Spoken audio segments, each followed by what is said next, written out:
Chers amis, bonsoir. Merci de nous rejoindre pour cet événement exceptionnel. Vous allez découvrir une toute nouvelle méthode de santé qui nous vient d'Amérique du Nord et plus précisément du Canada. Je me réjouis que vous la découvriez avec nous car cette méthode est, à mon avis, à l'avant-garde de la médecine, de la nutrition et même des neurosciences. Vous allez voir, elle agit sur 12 paramètres fondamentaux de la santé comme le tour de taille, la tension artérielle, l'inflammation ou bien la glycémie.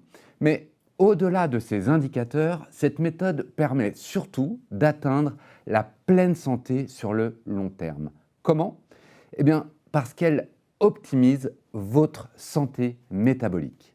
La santé métabolique, c'est une approche un peu nouvelle encore de la santé qui est relativement peu connue. Pourtant, selon nos invités de ce soir, vous allez le voir, c'est la seule santé véritablement complète sur tous les plans. Alors vous allez comprendre ce soir pourquoi est-ce qu'il est particulièrement important de vous y intéresser, notamment si vous souffrez d'une maladie chronique comme le diabète, l'hypertension, le surpoids ou encore un manque d'énergie. Mais vous devriez aussi vous intéresser à cette méthode si vous êtes en bonne santé mais que vous voulez savoir ce que vous pouvez améliorer dans votre vie pour mettre toutes les chances de votre côté face aux maladies modernes comme le cancer, Alzheimer ou encore le diabète. Alors pour vous présenter cette fameuse méthode, nous avons invité ce soir deux femmes exceptionnelles. Elles nous viennent tout droit de Montréal et elles ont consacré toutes leurs compétences professionnelles à cette nouvelle vision de la santé. On est ravis de vous recevoir. Bonsoir Sophie, bonsoir Evelyne. Bonsoir. Bonsoir. Merci infiniment d'être là, on est tout à fait ravis de vous accueillir ici. Vous êtes deux professionnels de santé extrêmement demandés au Québec. Vous tenez une clinique où je crois qu'il y a presque 1 an d'attente pour les patients pour venir vous consulter. Alors vous, Evelyne, vous êtes médecin de famille depuis 2015. Vous avez développé une expertise en santé métabolique, en hormones, en habitudes de vie, notamment l'alimentation et puis le jeûne aussi, qui vous tient à cœur, je crois. Vous êtes certifié en médecine de l'obésité par l'American Board of Obesity Medicine. C'est une certification internationale qui n'est pas accordée à grand monde, je crois. Vous êtes célèbre pour avoir publié ce livre, Inverser le surpoids et le diabète. Mais ce n'est pas du tout le seul ouvrage que vous avez écrit et publié, parce qu'il y en a une dizaine en tout, et plusieurs d'entre eux ont été rédigés avec vous, Sophie Rolland. Sophie, vous détenez, quant à vous, vous êtes la neuroscientifique en fait du duo. Vous avez une maîtrise en neurosciences de l'Université de Montréal. Vous possédez également un master en nutrition. Vous avez 7 ans d'expérience au total en coaching, en accompagnement de patients, de clients atteints de diabète, de surpoids et d'obésité. Exact. Alors nous avons expliqué en introduction pourquoi est-ce que votre programme vise à optimiser la santé métabolique. Est-ce que déjà, vous pouvez nous expliquer ce terme qui n'est pas très bien connu ou compris encore, de santé métabolique pour commencer? Et comment est-ce que vous l'avez découvert d'ailleurs? En fait, la santé métabolique, c'est une santé qui s'intéresse à la façon dont le corps gère l'énergie. Donc, quand on mange, quand on boit, ça contient des calories, ça s'en va dans la digestion. Et là, il se passe des choses différentes selon ce qu'on vient de manger. Il y a différentes cascades hormonales, processus à l'intérieur du corps. Et le corps va ainsi décider, avec ses hormones, si on stocke des graisses, on stocke un peu de sucre, si on brûle, si on dépense. Donc, la façon dont le corps gère les apports en énergie, c'est ça la santé métabolique. Et c'est ça qui va déterminer aussi si on est en mode construction à l'intérieur du corps, donc on fait des nouveaux tissus, par exemple, on répare, ou si on est en mode plutôt utilisation des ressources, ménage des vieilles cellules. Et ce sont 2 états qui doivent normalement, chez l'humain, s'alterner pour qu'on soit à l'équilibre. Et comment vous êtes intéressé à cette vision de la santé ? Eh bien, en fait, c'est un peu par hasard parce que la médecine, c'est ma 2e carrière. Avant, j'étais traductrice et puis je suis devenue médecin. Ça m'a pris 9 longues années avant de décrocher ma licence. Et puis, quand j'ai commencé à pratiquer, je me suis rendu compte que la médecine moderne, du moins celle qui est pratiquée, celle pour laquelle j'ai été formée, c'est une médecine qui est très pharmacocentrique, chirurgico-centrique. Ah oui, on traite tout avec des pilules, des médicaments, des cachets. Ils vous forment à prescrire des médicaments, en fait? Oui, globalement. À traiter les symptômes. Oui. Donc, on ne soigne pas la maladie, on traite des symptômes. On a tel inconfort, on a tel ressenti, on ne va pas bien pour telle raison, bien voilà une pilule. Donc, on règle ce symptôme-là, mais on ne règle pas la racine derrière. Pourquoi on a ce symptôme-là? Et s'intéresser à la santé métabolique, c'est aller à la racine des choses, c'est ça? Ben, oui, c'est ça. En fait, pendant mon deuxième congé de maternité, j'ai lu un livre de Dr. Jason Fung qui s'appelle Code obésité en Amérique, la version française ou Obesity Code. Et dans ce livre, en fait, il parle de santé métabolique. Il décrit les cascades hormonales à l'intérieur du corps d'une façon qui ne m'avait jamais été enseignée. Moi, j'ai terminé mes études en médecine en 2015. J'ai lu son livre en 2016. Donc, je sortais, là, j'étais toute fraîche et jamais on ne m'avait parlé de ce que j'ai lu dans ce livre-là. Et dans ce livre-là, bien, il explique que tout simplement, si on s'adresse à la racine des problèmes de la santé métabolique, on est capable souvent d'améliorer ou d'inverser une panoplie de maladies chroniques liées au style de vie, comme vous les avez nommées en introduction, donc le diabète, le surpoids, l'hypertension.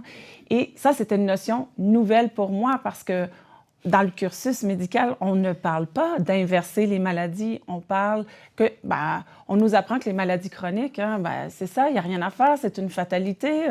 Les gens vont juste devenir de plus en plus malades et voilà, il faut les accompagner là-dedans. Alors que lui, il explique que si on va à la racine du problème, eh bien, on peut les faire disparaître. On peut les mettre en rémission.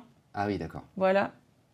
Je crois que, Sophie, vous dites qu'une bonne santé, ce n'est pas seulement l'absence de maladie. C'est lié avec la santé métabolique? Ben oui, en fait, la santé métabolique, c'est la santé de l'équilibre du corps. C'est pas l'absence de maladie parce qu'on pourrait ne pas avoir de diagnostic de maladie, mais ne pas bien aller. On pourrait avoir constamment des coups de fatigue, on pourrait avoir une humeur un peu grise, on pourrait trouver que la vie n'est pas optimale, on a un petit peu mal aux articulations, on a de la difficulté à se mettre en mouvement, tout semble laborieux, on a de la difficulté à retenir les choses. La santé métabolique, c'est la santé du corps, certainement, mais c'est aussi la santé de la tête, c'est la santé globale, le bien-être global. Alors, en à peine 10 ans, vous avez déjà aidé plus de 2000 patients à reprendre la main sur leur santé. Ça représente plus de 12 000 séances de coaching parce que ce qu'il faut dire, c'est qu'il y a un aspect médical, de diagnostic, d'écoute et puis un accompagnement aussi pour aider les gens dans leur mode de vie, à changer leurs habitudes de vie notamment. Ce qui est très étonnant, je trouve, c'est la diversité en fait des motifs finalement de consultation. Oui. Les gens viennent vous voir notamment pour le poids, on en a déjà parlé avec des résultats parfois spectaculaires. On va voir sans doute des images de gens qui ont perdu jusqu'à 75 kilos.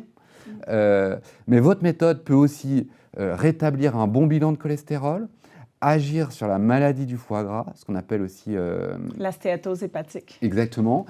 Elle peut diminuer en tout cas la tension artérielle, agir sur le prédiabète. C'est bien tout ça? Oui, effectivement. C'est vrai que ça semble être des pathologies complètement différentes, mais elles ont la même racine. Ce sont des manifestations différentes du même problème.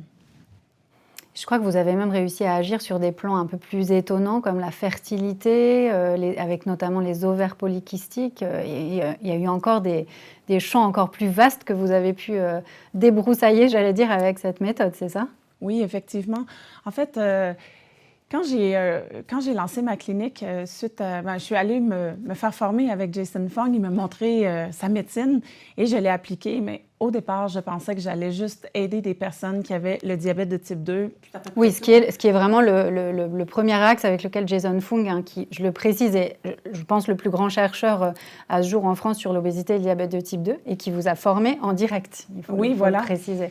Mais je pensais que j'allais avoir que des patients qui ont le diabète de type 2. Et puis finalement, les gens s'inscrivaient à la clinique pour toutes sortes de choses. Puis au début, on va voir si ça aide. Non, parce que moi, j'étais assez ciblée là, sur le diabète de type 2 et on s'est rendu compte qu'en fait, quand on traitait la racine du problème du diabète ou de la santé métabolique, disons, on améliorait une foule de choses et c'est pourquoi ça paraît assez hétéroclite, mais au final, c'est très similaire. Donc oui, la fertilité, la fibromyalgie, par exemple, celle-là, je ne pensais pas du tout qu'on allait être capable d'influencer la douleur chronique, que rien ne semble aider, parce qu'on va le dire, dans l'arsenal médical, on n'a pas grand-chose.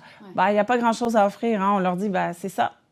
Vous allez souffrir. Et les antidouleurs, éventuellement. Les antidouleurs qui ne fonctionnent pas très bien, puis qui ont toutes sortes d'effets secondaires, puis qui entraînent leurs propres problèmes aussi. Bien sûr. Donc, ça, oui, on a vu aussi des manifestations cutanées s'améliorer, des acrocordons qui disparaissent, de l'eczéma. De l'acné? Oui. Chez l'adulte? Oui, chez l'adulte. Oui, toutes sortes de choses comme ça, mais qui étaient pas dans notre radar, qu'on pensait pas qu'ils allaient s'améliorer. Puis quand on en parle comme ça, ça fait un peu, c'est un truc miraculeux, là. Mais ça a l'air miraculeux parce qu'on comprend pas qu'elles ont toutes une racine commune. En tout cas, c'est vraiment une méthode transformationnelle. On a travaillé ensemble, on a pu s'en rendre compte. Elle agit, vous arrivez à agir aussi sur le sommeil, sur la clarté mentale, sur le trouble de l'attention, c'est aussi un truc qu'on a évoqué. Et vous nous avez fait le plaisir de nous envoyer des témoignages de patients, de clients, des témoignages vraiment impressionnants. Et on aimerait les regarder avec vous pour que vous nous les commentiez. Il y a un premier témoignage qui devrait s'afficher sur cet écran. Vous pouvez nous présenter Nicole, donc ? Oui. Ah, Nicole. Je sais que vous avez beaucoup d'affection pour ce cas. Oui, mais ça a été une de mes premières, en fait, qui m'a fait confiance parce que c'était tout nouveau, hein, cette méthode. Alors, et c'était pas nécessairement bien vu de mes collègues. Donc, les patients qui sont venus me voir et qui m'ont confié leur santé, dans les premiers, ça m'a beaucoup touchée, mais ça me touche encore énormément. Donc, Nicole, elle était dans la soixantaine, elle avait de l'obésité, du diabète de type 2, stéatose hépatique, elle avait une vessie hyperactive, elle faisait de l'apnée du sommeil, de l'asthme, de l'hypertension artérielle, du cholestérol. Bref, elle était affligée, en fait, de nombreuses maladies dites de la vie moderne, en fait, des maladies qui sont liées au style de vie. Et elle prenait de l'insuline depuis 33 ans. Donc, elle se piquait à l'insuline depuis une trentaine d'années. Et elle prenait d'autres médicaments, peut-être, aussi? Ah oui, elle avait toute une pharmacopée. Hein. Elle prenait des médicaments pour le cholestérol, pour la tension artérielle, pour la vessie, pour la douleur, pour la fatigue, Elle avait beaucoup de médicaments, effectivement, en plus de l'insuline. OK. Donc, quand elle est arrivée, c'est la photo qu'on voit en haut à gauche. Oui. Et puis, qu'est-ce qui s'est passé? Eh bien, Nicole, elle était très motivée. Elle a suivi notre méthode à la lettre. Donc, j'imagine que c'est la photo de Nicole, là, qu'on voit en haut à gauche, quand elle est arrivée, quand elle a débarqué dans la clinique? Oui, effectivement. Ici, en haut à gauche, elle pesait 145 kilos quand elle a commencé avec nous. Et elle a suivi le programme à la lettre et elle a perdu une quarantaine de kilos. Puis ça, c'est impressionnant, c'est bien, mais ce qui est vraiment chouette dans son histoire à Nicole, c'est qu'elle a été capable de se sevrer complètement de son insuline. Donc, ça faisait plus d'une trentaine d'années qu'elle se piquait à l'insuline plusieurs fois par jour. Et là, on a pu complètement sevrer son insuline. Elle n'en avait plus besoin. Ses glycémies étaient normales. Elle avait aussi une stéatose hépatique assez importante et on a été capable d'améliorer nettement sa maladie du foie gras. Son cholestérol s'est normalisé, sa vessie a arrêté d'être hyperactive, elle a arrêté d'avoir de la douleur chronique et du brouillard mental. En fait, tout s'est normalisé chez elle. Puis après ça, elle était vraiment, vraiment mieux. Puis quand elle est venue à son suivi final, elle m'a dit, « Vous savez, docteur, j'avais peur de mourir. Et maintenant, je sais que je vais voir grandir mes petits-enfants. » Elle est transformée. Ça montre bien que la méthode dont on parle n'est pas simplement un régime, hein. Ce n'est pas du tout une méthode pour perdre du poids. Non, en fait. On pourrait même dire que l'effet secondaire, c'est de perdre du poids. Mais en fait, quand le programme il vise à nous aider à retrouver notre santé métabolique et quand on est à l'équilibre, quand le métabolisme va bien, naturellement, il tend vers un poids santé. D'accord. Et là, le deuxième témoignage qu'on voit ensemble, c'est celui de Pierre. Oui, là, effectivement, il n'était pas forcément... Oui, c'est étonnant. On le voit comme ça, il a l'air plutôt bien portant, comme on dit. Oui, bien ça, c'est pour dire, hein, ça montre en fait que la bonne ou la mauvaise santé métabolique, bien ça ne se voit pas à l'apparence nécessairement. Lui, il était mince, il était très sportif, il avait de l'énergie, ça allait bien. Par contre, il avait de l'hypertension artérielle depuis de nombreuses années. Avec plusieurs médicaments. Il en prenait quatre médicaments hypotenseurs. Et son médecin lui disait, coupe le sel, puis fais plus d'exercice. Et finalement, sa tension était toujours pas belle avec 4 médicaments. Et lui, son père est mort du cœur. Et lui, il a 5 enfants. Il avait peur. Et il est le soutien financier de sa famille. Sa femme ne travaillait pas à l'extérieur.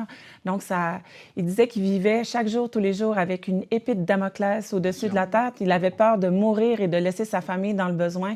Mourir comme son père du cœur avec cette tension artérielle élevée. Hein, c'est un facteur de risque très important de maladie cardiovasculaire. Et on l'a référé à un néphrologue, un spécialiste des reins, qui lui a dit, il n'y a rien à faire. C'est ça. Continuez à prendre vos médicaments, puis on n'y peut rien. Et finalement, il s'est inscrit à notre clinique et il a essayé, il a lu avant, bien sûr, parce que ça peut paraître un peu différent, un peu inhabituel. Donc, il a lu, il s'est renseigné et puis il s'est inscrit. Et en 3 semaines, sa tension artérielle commençait à baisser. On a pu déprescrire un médicament, c'est-à-dire lui en retirer un parce qu'il n'en avait plus besoin.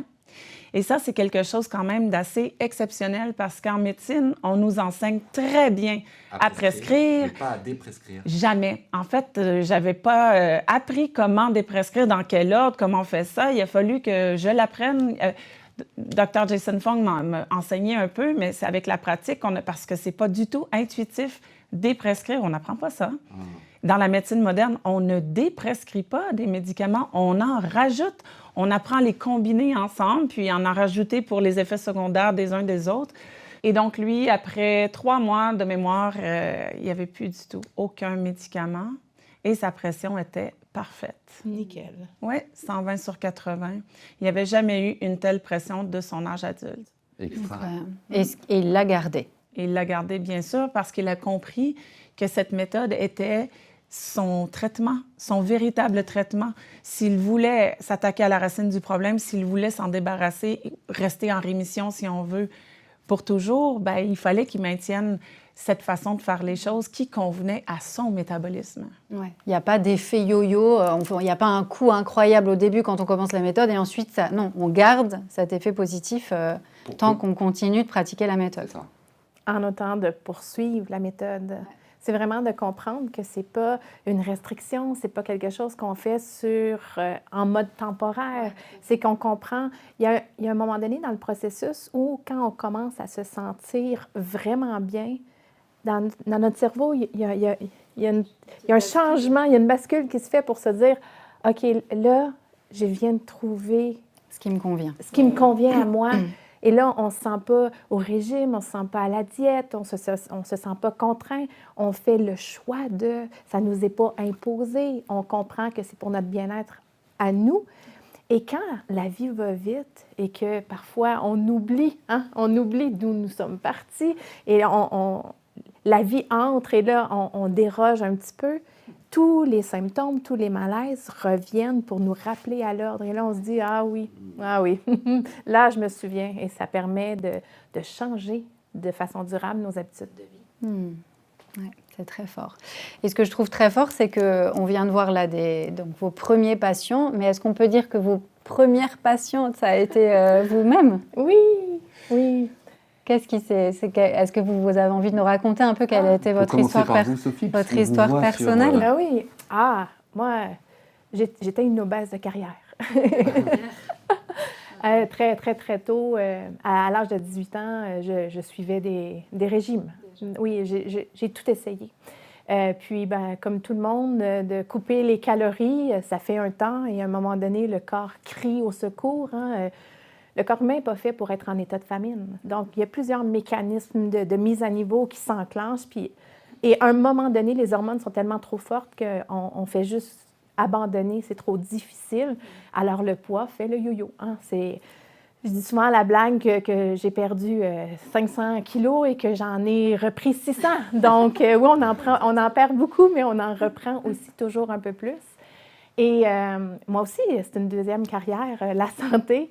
Puis, j'ai fait mes 10 ans d'études avec mes 4 enfants, dont 3 garçons avec un trouble de déficit de l'attention. ça a été une période assez... Sportive. Oui! C'est sport extrême. Les gens me disaient « Wow, t'es une Wonder Woman! » Et moi, je me disais, en quelque part, non, je suis peut-être un petit peu folle. Un petit peu folle, mais je gardais le cap et j'avançais. Quand j'ai terminé, il faut dire aussi que je souffre d'anxiété depuis tout jeune. J'étais enfant, le plus loin que je me souviens dans mes pensées anxieuses, j'étais vraiment, peut-être j'avais 9 ou 10 ans. Donc, mais j'avais appris à vivre avec ça. Et à la fin de mes études, alors que ça devait être le bonheur de finir mes études, de commencer une carrière et tout ça, c'est à ce moment-là où toute la médication que je prenais pour maintenir mon moral et pour baisser mon anxiété ne fonctionnait plus du tout. J'étais vraiment une locumène. Ça ne tenait plus la route. Tu étais en train de sombrer dans la dépression. Ah oui.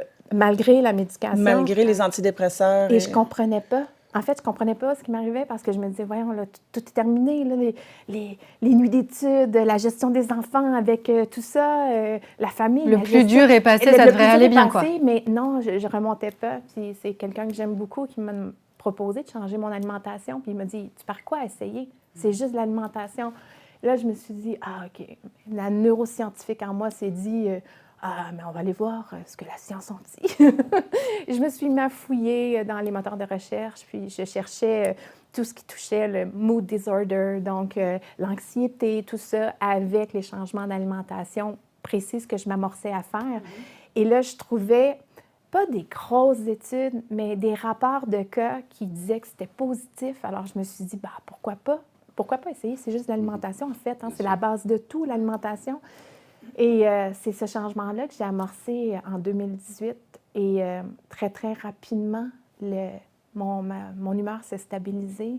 Très rapidement, en quelques semaines, quelques mois, là, évidemment, pas en quelques jours, on s'entend, là.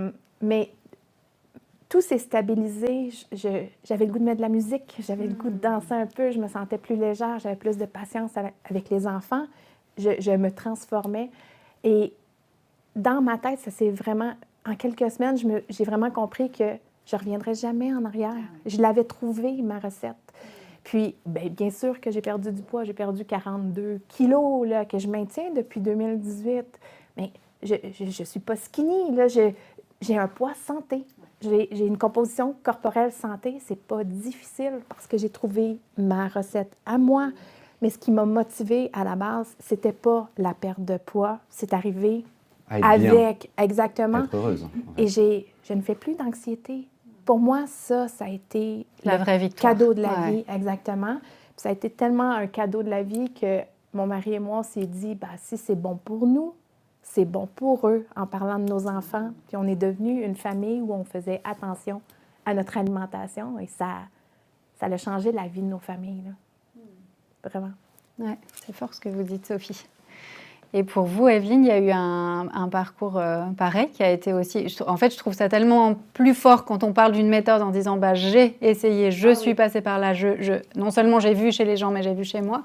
C'était pareil, il y a pareil une histoire comme ça assez forte de votre côté? Oui, vous me voyez à gauche, là, après... Avec une petite puce. Oui, et donc j'ai peut-être l'air enceinte, mais je ne l'étais pas du tout. C'était pas occupé. Il n'y avait pas d'occupation ici. En fait, dans mon cursus en médecine, on ne nous a pas parlé d'alimentation ou d'habitude de vie du tout parce qu'on juge que ce n'est plus très pertinent. Mais tout de même, je pensais que j'en savais quand même pas mal sur le sujet. Ouais, sur le sujet. Ma mère, elle était elle aimait les aliments naturels, etc. Donc, je pensais que j'avais des bonnes connaissances. Et j'avais pas mal toujours réussi à gérer mon poids en faisant beaucoup d'activités physiques. Mais là, je me suis retrouvée dans un contexte où je ne pouvais pas faire de l'activité physique. J'étais épuisée complètement par les stages en médecine, les longues heures d'études, les examens, les enfants à gérer, les nuits. Si vous êtes parent, vous le savez, que les nuits ne sont pas toujours reposantes. Et j'étais à une époque où je voulais prendre soin de moi, j'en étais incapable et je ne faisais que grossir et j'étais de plus en plus fatiguée. épuisée, la tête dans le brouillard et mon corps ne faisait que prendre de plus en plus de poids. Et je me disais, mais qu'est-ce qui se passe? Qu'est-ce qui se passe? J'avais l'impression de me battre contre mon corps, en fait. Et c'est là que j'ai lu le livre Code d'obésité de Dr. Jason Fung. Mais vous savez, des fois, on lit quelque chose, puis on se dit, bah, en théorie, ça a l'air bien, mais peut-être que dans la pratique, C'est différent. Ça n'impacte pas, mais... ça n'impacte pas. Donc, je l'ai essayé. Puis je me suis dit, ah non, ce qu'il aborde, ce néphrologue, c'est vraiment logique, c'est physiologique. Non, ça m'interpellait. Et je me suis dit, bah, qu'est-ce que j'ai à perdre à l'essayer de toute façon? Je l'ai essayé, mais c'est la seule chose que j'ai changée. J'ai changé mon alimentation, mais je ne dormais pas plus, je ne faisais pas plus de sport. J'ai rien changé que mon alimentation. C'était la seule chose sur laquelle j'avais le contrôle, en fait, à cette époque. Et puis, très rapidement, j'ai recommencé à avoir de l'énergie, j'ai recommencé... On aurait dit que j'avais émergé, en fait, que, waouh, là, je recommençais à avoir la lumière du jour. Et puis quand même assez rapidement, là. Non, pas tant rapidement, en fait. Non, ça m'a pris 8 mois avant de perdre une quinzaine de kilos. Mais c'était pas tant la perte des kilos. Ben, j'étais bien contente, bien sûr, là. Mais l'énergie que ça m'apportait, puis d'être, de pas dormir plus à cause de mon bébé, mais d'être capable d'aller faire ma clinique, puis d'être... d'avoir les idées claires. Voilà. Oui, ça m'a vraiment étonnée. Et puis là, je me suis dit, bon, je suis d'accord avec, en théorie, avec l'approche dont il parle. Je l'ai vécu moi-même et ça fonctionne. Eh bien, il faut que je sois capable. Il faut partager. Oui, Il faut diffuser ça. Il faut offrir ça aux autres. Et puis, c'est à cette époque-là, son livre n'était qu'en anglais. Donc, les francophones n'y avaient pas du tout accès. Bien sûr. C'est ça. Mais il faut que ça se sache. Si ça peut fonctionner pour bien des gens, il faut que ça se sache. Donc, oui, pardon. J'allais ajouter, quand j'ai lu ce livre-là, moi, avec toutes les fluctuations de poids que j'ai eues, en lisant le livre, ça a été la lumière qui s'est éclairée. En fait, je comprenais pourquoi tout avait échoué avant. Et j'étais fâchée. J'étais fâchée d'avoir perdu tant d'années à te battre? À me battre contre moi-même, à penser que c'est moi qui n'étais pas suffisamment alignée, que je faisais pas assez d'efforts, que j'avais pas assez de volonté. Ben, tu mangeais trop, tu bougeais pas assez, voilà. Oui, parce que c'est ce qu'on nous dit. Oui, c'est souvent ce qu'on dit. C'est ce qu'on nous dit. Puis, mais toute la faute, la pression était sur moi. C'était moi qui n'étais pas assez bonne. C'était moi qui faisais pas ce qu'il fallait. Quand j'ai lu ce livre-là, j'étais fâchée. J'étais fâchée d'avoir perdu 20 ans, 30 ans de ma vie à faire quelque chose qui, dans le fond, respectait pas mon métabolisme, que j'arrivais pas à rééquilibrer tout mon système hormonal. Donc, ça, pour moi, non seulement je suis tombée dedans, j'ai lu des articles scientifiques, comprendre le métabolisme humain, comment ça fonctionne, la gestion de l'énergie. J'en faisais une maladie parce que tout ce que je découvrais, c'était juste trop intéressant. Et là, à un moment donné, je me suis mise sur des groupes. Je répondais sur plein de groupes parce que je voulais partager. Sur les réseaux sociaux, oui. Oui, sur les réseaux sociaux parce que je me disais, OK, je ne veux pas laisser personne qui a envie de savoir dans l'ombre. Et c'est comme ça qu'on s'est trouvés à un moment donné. En 2018. Oui, c'est comme ça qu'on s'est trouvés. Alors justement, donc on va rentrer, si vous voulez bien, un peu dans le cœur de cette méthode. On a déjà parlé un petit peu d'alimentation. Est-ce que vous avez découvert, Evelyne, quand vous êtes allée voir ce fameux docteur canadien à Toronto, Jason Fung, c'est que au cœur de cette approche, il y a une hormone bien particulière, pas extrêmement connue finalement. Effectivement, on parle de l'hormone insuline. L'insuline, c'est une hormone clé dans le métabolisme. Et si on ne comprend pas comment elle fonctionne, on ne comprend pas le métabolisme et donc on continue de se battre contre son propre corps. On ne la connaît en fait que par rapport au diabète de type 2, c'est ça? Et de type 1 de type aussi, 1 aussi, en oui. fait, oui. L'insuline, c'est l'hormone que les diabétiques s'injectent. Voilà, pour... Souvent, on parle des piqûres d'insuline, mais c'est à peu près tout ce qu'on sait à son sujet. Hein. Oui, mais c'est aussi tout ce que j'ai appris sur l'insuline dans mon cursus médical. C'est une hormone qui sert aux diabétiques, point final. Alors que non, alors que c'est tout autre chose. C'est la base, c'est elle la racine. Ce que l'insuline fait dans le corps humain va déterminer notre niveau d'énergie, notre clarté mentale, notre poids, etc. C'est vraiment... Notre niveau d'inflammation. C'est vraiment l'hormone à la base du métabolisme. Alors justement, donc là on va creuser un petit peu plus. Votre approche permet de réguler cette insuline. Pourquoi est-ce qu'il y a besoin de la réguler? Pourquoi est-ce qu'elle pose problème alors que c'est une hormone naturelle? Donc, a priori, on pourrait se dire tout devrait bien se passer. Qu'est-ce qui se passe aujourd'hui pour qu'il y ait un problème avec l'insuline? Mais en fait, l'insuline, comme toutes les autres hormones dans le corps humain, est faite pour s'auto-réguler. Donc, dans un contexte normal, un mode de vie normal, une époque, à l'époque, elle s'auto-régulait, l'appétit s'auto-régulait et les gens avaient un poids santé sans grands efforts. Mais notre époque est différente. À notre époque, l'environnement est très différent. Ah. Quelque chose qui a diamétralement changé depuis les années 80. Énormément plus de produits ultra transformés, des produits qui font en sorte que nos signaux de satiété sont beaucoup moins clairs. Donc, on va manger des quantités qui sont souvent inadéquates, des trucs qui n'existaient pas vraiment chez nos ancêtres, en fait. Pas besoin de remonter si loin dans... Il a besoin de remonter à l'homme paléolithique, là. Nos grands-parents, nos arrière-grands-parents, notre alimentation a énormément changé depuis ce temps-là. Mais le corps et le métabolisme ne peuvent pas évoluer à une aussi courte vitesse. 30 ans, 40 ans, 50 ans dans l'évolution, c'est une fraction de seconde dans l'évolution. Donc, notre corps n'est pas habitué de répondre à des produits comme ça qui dérégulent le métabolisme. Et l'hormone première qui est dérégulée, c'est l'insuline. Comme dans n'importe quoi dans le corps, on a besoin d'équilibre. On ne peut pas en avoir trop peu, c'est problématique, mais quand on en a vraiment trop, c'est aussi problématique. La société moderne dans laquelle on évolue, c'est qu'on se retrouve du côté du vraiment trop de cette hormone insuline. Ouais, donc là, vous êtes en train de nous dire que tous ces changements d'hygiène de vie et notamment d'alimentation de ces 10, 20, 30, 40, 50 dernières années, elles ont entraîné un excès d'insuline chez beaucoup de personnes?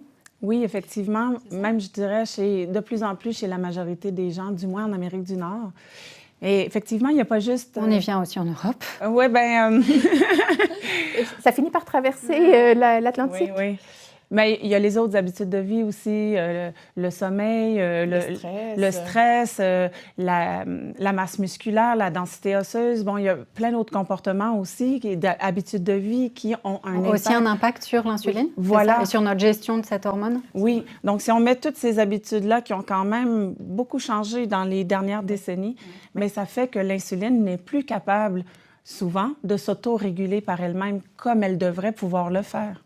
Donc, l'une des causes principales, en fait, de cet excès chronique d'insuline, si je suis votre raisonnement, Sophie, c'est l'alimentation, c'est ça? Oui, en fait, dans l'alimentation moderne, depuis les années 80, on fait beaucoup la guerre au gras. Ouais. Le corps a 2 carburants. En fait, quand on mange, il y a 3 macronutriments, les protéines, les lipides, les glucides. Ça, c'est la base de l'alimentation. Mais parmi ces 3 macronutriments-là, il y en a 2 qui servent principalement pour former de l'énergie dans le corps. Et ce sont les lipides, les gras et les glucides. Les sucres. Les sucres. Quand on fait la guerre au gras, qu'est-ce qu'on fait? On compense en mangeant de l'autre côté. Ouais.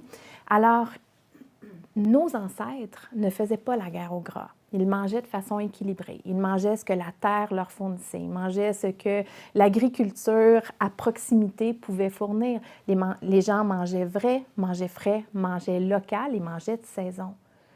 La démocratisation de l'accessibilité à l'alimentation fait en sorte que nos épiceries sont bondées de produits de toutes sortes et bien évidemment une grande quantité de produits transformés, mais on a perdu la saisonnalité.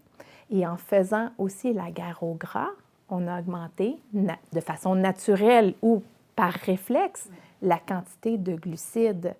Et quand on mange des glucides, principalement, ça devient du glucose qui circule dans le sang. C'est ce qu'on appelle la glycémie. Voilà. Donc, si on mange trop de glucides trop souvent, eh bien, on sécrète trop d'insuline chroniquement. Et ça ne concerne pas seulement les aliments ultra transformés qu'on a évoqués tout à l'heure? Non, pas du tout. En fait, toutes les formes de glucides vont se transformer par la digestion en molécules de glucose. vont faire monter la glycémie et vont nécessiter une réaction du pancréas. Donc, qu'est-ce que c'est les glucides? Bien, c'est tous les féculents, par exemple, pain, pâtes, pommes de terre, riz. Mais c'est aussi les légumes, les fruits, il y en a dans les noix, il y en a dans plusieurs produits. C'est pas juste les croissants, les bonbons et les gâteaux. Voilà. Souvent, on se dit, non, mais moi, je mange pas sucré, je fais attention. Mais ça va plus loin. Eh bien, ça, c'est la phrase que j'entends le plus souvent en clinique. « Ah, vous savez, docteur, moi, je mange pas de sucre. » Eh oui, mais il faut comptabiliser, en fait, tout ce que dans notre alimentation, tout ce que l'on mange et que par la digestion, ça se transforme en molécules de glucose.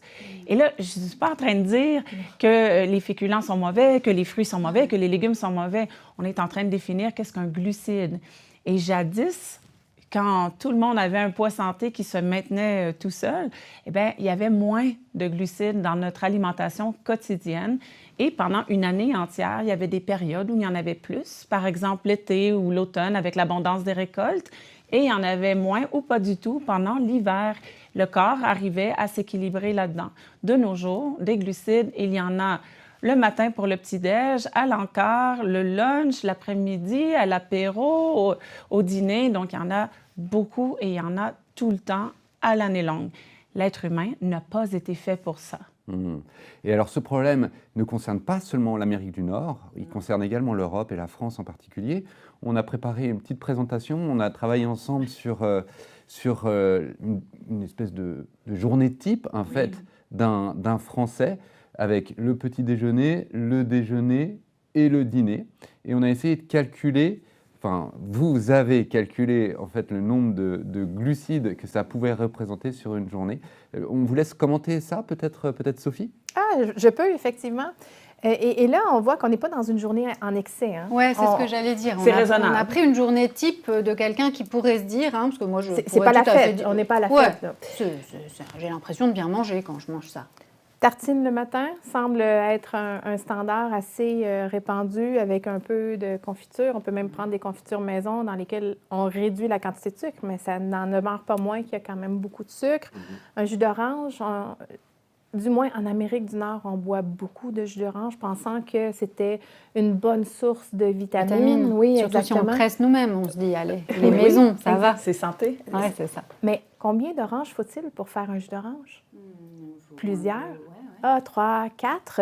Est-ce que dans le quotidien, vous mangeriez 4 oranges de suite? Non. Dès le moment où on commence à transformer la nature de l'aliment, on augmente la quantité qu'on va en manger. Alors, une orange, quand on la met en jus, on en boit beaucoup plus que si on la mangeait, avec ses fibres, avec sa pulpe. Donc, il y a ça, c'est du moment où on commence à transformer, bien, on change notre perception des signaux de satiété. Un café on a fait un café sans sucre dans cette histoire en plus, là. Donc, un petit déjeuner tout à fait normal, un fruit le matin, une banane. C'est pratique une banane, hein? Ça n'a pas besoin d'emballage et tout ça. Donc, une banane au matin, ensuite un risotto champignons, quelques légumes, un café, carré de chocolat noir, parce que, bon, une petite touche sucrée, hein? Ça fait une petite gâterie, bien, c'est la vie, hein, il faut. Et là, on se retrouve à l'apéro, donc quelques chips. Hein. Souvent, j'entends en suivi, en accompagnement, les gens qui me disent « Ah, moi, je ne suis pas sucrée, je suis salée », quand on parle de glucides totaux. Mais les chips, bien que ce soit salé, c'est quand même une forte concentration de sucre. Les gens perdent de vue que le fait que même si c'est salé, ça peut être... ça se transforme en sucre quand on l'a mangé, c'est ça? L'amidon de la pomme de terre, c'est des glucides complexes, c'est du sucre, c'est du glucose qui est mis dans une structure très ramifiée. L'amidon, c'est du sucre. Donc, la pomme de terre, sous forme de chips, c'est surtout une grande quantité de sucre, même si c'est salé. Malgré son goût salé. Exact. Mais en fait, c'est une grande quantité de sucre, de gras et de sel à la fois. La bombe métabolique. C'est pour ça que c'est pratiquement irrésistible. On ne peut pas en manger qu'une seule chips. Hein? C'est vrai, hein? Oui, c'est vrai. Même si on essaie de se portionner. Hein, c'est très difficile de ne pas finir le paquet. Voilà. Donc, à l'apéro, et c'est pas un gros apéro, là, on n'a pas exagéré. Pour le repas du soir, spaghettis, petite portion dans les calculs présents. Je peux vous dire qu'en Amérique du Nord, on peut doubler la portion que nous avons pris en calcul ici. Là. Donc, au niveau du volume... On a pris une portion une petite portion. européenne. Oui, 2 mains, une petite portion. 2 points, oui. Exactement. Un petit yaourt aux fruits pour le dessert. Un autre petit verre de vin, voilà. Et pas de snack en soirée, là, parce qu'on mange plutôt tard et tout. Mais le total de glucides de la journée, c'est 345 grammes. C'est la ligne bleue. Là. La ligne bleue. Et ça, c'est beaucoup? C'est énorme. C'est Ah bon? Énorme. Oui, c'est vraiment beaucoup. C'est pas grave en soi si ça, c'est une journée, Par puis mois ou par semaine. ouais, bon, ici et là. Mais le problème, c'est que la plupart des gens, sans s'en rendre compte, ça, c'est jour après jour après jour. Et ça, c'est une bonne journée. Il y en a des moins bonnes. Hein? Il y a des journées un peu plus festives, les vacances, etc. Donc, en réalité, les gens mangent beaucoup plus de molécules de glucose que ce qu'ils pensent. Ou beaucoup plus de molécules de glucose que le corps a vraiment besoin. Ou est capable de gérer, en fait. Et c'est ça l'enjeu, c'est que le métabolisme humain n'a jamais eu, dans toute son histoire, accès à autant de glucides chaque jour, tous les jours. Parce que là, ce que je trouve le plus frappant, c'est la différence entre le chiffre protéines-graisses, qui est à peu près, voilà, et le chiffre glucides, qui est 6 fois plus élevé. Quoi. Exact. Donc ça, c'est une alimentation très sucrée. Qui pourtant paraît pas choquant. Je veux dire, on n'a pas mis de la junk food, on n'a pas mis des On hamburgers, a- des frites, ouais, etc. Voilà. hein. Voilà. Voilà. C'est une journée typique des patients d'Evelyne diabétiques avec trop de glucose sanguin, hein, parce que quand on est diabétique, c'est qu'on a trop de sucre qui circule dans la circulation sanguine. Moi, ce que je trouve vraiment impressionnant quand je regarde les chiffres qui ne me parlent pas trop comme ça, j'ai pas d'échelle en tête, mais ce que je vois en revanche, c'est que protéines, graisses, on est à peu près au même niveau. Par contre, on est 6 fois plus loin avec les glucides, quoi. Il y a un énorme écart entre les 3 lignes, là. Oui, effectivement, c'est vraiment beaucoup de glucides. Si on se dit que probablement pour avoir une bonne santé métabolique, il faudrait s'en tenir à peut-être moins de 100 grammes de glucides par jour. Ah oui, c'est ce que vous recommandez, en fait. Oui. Ça dépend des individus. Un individu qui est en très bonne santé, qui est très sportif, oui, qui n'est pas sédentaire du tout et qui a déjà un bon métabolisme, une bonne flexibilité au niveau de son métabolisme, peut peut-être s'en permettre un peu plus. Mais quelqu'un qui commence déjà à avoir de la fatigue ou un prédiabète ou un début d'hypertension artérielle, certainement, cette personne devrait s'en tenir à 100 grammes et moins. Et quelqu'un qui est vraiment très, très malade dans un processus où on veut vraiment tenter d'inverser, si on en est capable, eh bien, on veut autour de 20 grammes. Ce que je trouve fou, c'est que quand je regarde cette image, j'ai pas l'impression, on n'a pas mis des frites et des hamburgers, ce qu'on voit souvent et qui est très excessif, parce qu'en réalité, on est quand même entre personnes qui savons, on connaît quand même 2-3 trucs de la bonne nutrition, donc on se dit, ça va, il n'y a rien de très choquant, mais ça reste 3 fois trop élevé. Ça reste que ça peut être 3 fois trop élevé pour bien des gens, en fait. Et le problème, pourquoi c'est trop élevé? Bien, c'est parce que ça va leur faire sécréter beaucoup d'insuline. Oui, on en revient. Oui. Et donc, si on sécrète beaucoup d'insuline là, et ensuite à l'encart, et ensuite là, dans le fond, on passe toute la journée à sécréter de l'insuline tout le temps. Donc, quand il y a trop d'insuline en fréquence, c'est problématique. Avant, on ne mangeait pas entre les repas. Donc, ce qu'il y a, c'est avec cette journée type, eh bien, ici, on sécrète de l'insuline. À l'encart, on sécrète de l'insuline, on sécrète de l'insuline, on sécrète de l'insuline plusieurs fois par jour. Donc, à plusieurs moments, on a une montée d'insuline qui a à peine le temps de commencer à redescendre, qu'on remange et là, wow, ça repart en flèche. Donc, on se promène en montagne russe d'insuline toute la journée. En termes de fréquence, c'est problématique, mais en termes de quantité aussi, c'est problématique. Et là, ça ne donnera pas nécessairement des symptômes. On sécrète de l'insuline, on ne le sent pas. Normalement, c'est la mécanique là, du corps humain. Nous, on fait nos activités, on ne le sent pas. Ce qu'on peut sentir, par contre, c'est quand on est en montagne russe comme ça d'insuline, eh bien, on est en montagne russe de taux de sucre dans le sang aussi. Si on est diabétique, ce sont de très grandes montagnes russes, ce sont les Alpes. Mais si on est normal, on a un bon métabolisme, mais ça fait quand même des montagnes russes, mais de plus petite amplitude. Et ça, c'est problématique aussi parce que quand ça monte, ça redescend. Quand ça redescend, ça peut donner des signaux de faim. Donc, plus on mange sucré, plus on mange souvent, plus on a faim. Plus on veut manger souvent, plus on veut manger sucré. Et c'est un cercle vicieux qui s'installe. Et pendant que ce cercle vicieux-là s'installe, on sécrète de plus en plus d'insuline. Et cette insuline-là, élevée en excès chronique, amène la résistance à l'insuline. Et c'est là que les problèmes commencent à s'installer. Et alors, quels sont ces problèmes, justement? Des journées comme ça, comme on a vu, qui paraissent normales, chaque jour, tous les jours, ça s'accumule. La résistance à l'insuline se construit. Pendant longtemps, j'allais chez le médecin me disait que tout était normal. Hein, tout était normal. Tout est beau. J'étais pas dans les barèmes... Pas de signaux rouges. Non, j'étais pas rouge du tout. J'étais dans les barèmes diagnostiques de la normalité. Donc, tout était vert, mais tout était croissant. Hein? Mais ça, on ne remarque pas ça. Alors, tout allait, et j'étais de plus en plus malade sans le savoir. J'ai eu la chance de ne pas arriver au moment où j'ai reçu un diagnostic d'hypertension, un diagnostic d'inflammation chronique, un diagnostic de diabète de type 2. Je ne me suis pas rendue jusque-là parce que j'ai fait mon virage. Attends. À un moment donné, merci, dans ce sens-là. Mais j'étais sur ce chemin-là du syndrome métabolique. J'étais malade sans le savoir. Et là, oui, le poids était un signe chez moi parce que j'étais en surpoids, j'étais en obésité, mais j'aurais tellement pu agir avant si j'avais su. Mais on ne le sait pas, ça. On ne nous amène pas sur ce chemin-là de dire, la glycémie, votre taux de sucre dans le sang, l'année dernière, il était à temps, et là, il est plus élevé. Et là, Donc, attention. La tendance, tranquillement, pas vite, elle monte. Et c'est pas un programme de perte de poids. La perte de poids, c'est le cadeau qui vient avec, c'est la conséquence d'un métabolisme qui va mieux. Quand on retrouve la santé métabolique, ça veut dire qu'on retrouve aussi une flexibilité métabolique. Le corps est capable d'utiliser ce qui rentre sous forme d'énergie. Il est capable d'en stocker un peu, mais pas trop. Il est capable d'utiliser ses réserves. Et ça permet de retrouver de l'équilibre, de donner de l'équilibre au corps. Et c'est pas d'être maigre. Ce qu'on veut, c'est avoir un poids santé. C'est quoi un poids santé?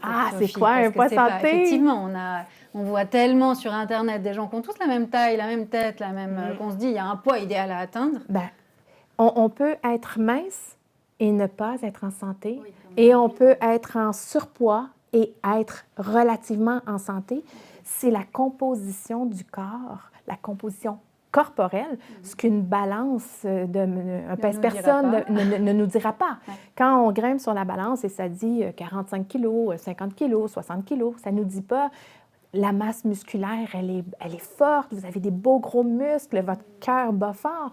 Ça ne vous dit pas vos os sont super bien densifiés, vos os sont solides, le risque de fracture, il est moindre. Ça ne nous dit pas ça, ça nous dit seulement le chiffre. Alors, l'apparence physique, c'est pas ça, le poids santé. Le poids santé, c'est le poids dans lequel le métabolisme est à l'équilibre, le métabolisme va bien, il est capable de stocker, mais pas trop, il est capable d'utiliser ce qu'il a besoin d'utiliser. Et la composition, le taux de gras est plutôt bas, le taux de masse maigre, de masse musculaire est élevé, la densité osseuse, elle est élevée, et la tête et le corps va bien. Alors, dans les solutions que vous proposez à l'intérieur du programme, je crois que tout ça se repose finalement sur 6 piliers. Est-ce que vous pouvez peut-être les citer un peu brièvement? Oui, le premier pilier, le plus important, l'alimentation. Ensuite, le mouvement, l'activité physique. Ah oui. La masse musculaire. Oui. La masse musculaire, la densité osseuse, bien sûr. On a la gestion du stress, qui est très importante parce qu'elle aussi, elle peut déclencher cette cascade hormonale-là d'un point de vue métabolique. D'accord. Le sommeil. Bien sûr. La connexion avec soi, avec les autres, avec la nature et finalement, le microbiote. Tout ça, c'est des aspects qui ont un impact sur cette fameuse insuline dont on parlait? Absolument. Voilà. La connexion sociale, Oui, absolument. Tout ça est très hormonal. Et donc, quand on consolide ces piliers-là, qu'on travaille dessus, qu'on les optimise, on optimise la santé métabolique et on en récolte les bénéfices. Et c'est pas trop compliqué? En fait, c'est très simple, mais ce n'est pas nécessairement facile. Il faut être motivé, il faut être engagé. Changer ses habitudes de vie, c'est pas facile pour personne. On fait la même chose de la même façon depuis des années, depuis des décennies. Et là, il faut apporter certains changements parce que notre mode de vie est en train de nous amener vers la maladie ou on le sait pas, mais on veut faire de la prévention. Bien, il faut changer des choses et ça, c'est jamais facile pour un humain. Cela dit, est-ce que c'est compliqué, là? Non, pas du tout. J'ai le goût d'ajouter une mini-chose. Ces beaux cas-là qu'on a présentés, ces cas qui semblent spectaculaires, voire magiques, hein? En fait, on les regarde puis on se demande est-ce que c'est arrangé ou tout ça? Est-ce que c'est vrai? Est-ce que c'est vrai? Oui, oui, c'est vraiment vrai. Mais au-delà de ça, ces gens-là ont attendu d'être au bout de quelque chose. Pour agir. Oui. Ils se trouvaient dans une situation où on était la dernière solution. Ils étaient prêts à tout. Ils me disaient, dites-moi quoi faire, je vais le faire. Ah oui. Parce que là, je suis si mal que c'est terminé, j'ai atteint la limite de ce que je peux endurer. Ça ne fonctionne pas. Le métabolisme déséquilibré, ça fait une santé déséquilibrée, santé mentale, santé du corps. Alors, ces gens-là étaient à la limite. Mais si on savait avant de se rendre à ce point-là... prévenait, si on accordait de l'importance à la prévention, en fait, on n'attendrait pas. Mais si on le savait aussi, parce que ces gens-là ne savaient pas qu'ils avaient de la résistance à l'insuline, bien voilà, c'est pas dans la pratique médicale canadienne et française, à ma connaissance, de mesurer l'insuline chez les gens et de s'assurer qu'elle n'est pas trop haute et qu'elle n'est pas en train de monter avec les années. Donc, ces gens-là n'avaient aucune idée qu'ils étaient résistants à l'insuline. Oui, donc ce que vous nous dites là, c'est que ce n'est pas juste une méthode à utiliser en dernière cour, mais qu'en fait, on aurait tout à gagner à le mettre en place dès maintenant, alors même qu'on a l'impression que ça va encore à peu près, mais pour qu'on garde un bon chemin. Pourquoi se rendre là? Si dans le fond... Pas besoin d'aller jusque-là. Mais c'est pour ça que le programme, il est pour tout le monde. Et il n'a pas été conçu que pour les gens qui sont déjà malades. Il a été conçu pour ceux qui ça va bien, ils veulent optimiser, ceux qui sont un peu plus malades, qui veulent tenter d'inverser. Et ça a été fait pour les gens qui vont bien, mais qui veulent prévenir ce genre de maladie-là. Il a été fait pour tout le monde. Et je trouve rien de plus fort que quand vous disiez cette dame qui a envie de voir grandir ses petits-enfants, ce monsieur qui a envie de continuer à être là pour ses enfants. Merci beaucoup. En tout cas, voilà, il y a des milliers d'adeptes de cette méthode que vous avez convertis. On a retrouvé beaucoup de témoignages. Ils disent, je les cite, merci. Ils vous disent merci pour cette fontaine de jouvence, une énergie incroyable. Ils ont fait la paix avec leur corps. Leur anxiété a disparu, alors, voilà, comme vous, et puis où leur cholestérol revenu à leur normal. Merci énormément de nous avoir expliqué tout ça. Ça a été extrêmement enrichissant pour moi, à titre personnel, d'apprendre cette nouvelle vision de la santé. Ouais, et puis que vous ayez partagé avec nous déjà vos histoires de vie qui sont fortes, et puis tous ces cas qui sont très inspirants et qui donnent envie d'agir avant. Oui, merci de nous avoir invités. Merci de cette ouverture.